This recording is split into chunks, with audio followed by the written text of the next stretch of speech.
दौड़ी जाती वा फेरी जाती।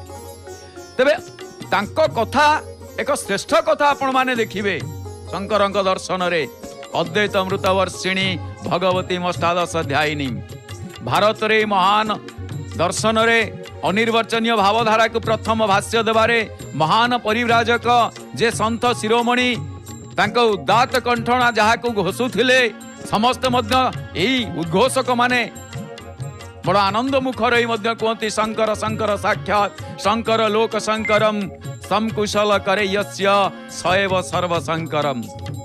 कारण से ही प्रथमे कहिथिले हे विश्ववासी अमृतर संतान आसंतु सुनिबा आजी भगवान कथा कहउचंती। यह थिला तांकर उदात कंठर उद्घोषणा। एई महाभाष्यर निकटवर्ती एई संत निगमानंद कहिथिले शंकरଙ୍କ मत एवं चैतन्यଙ୍କ पथ अनुसरण एवं अनु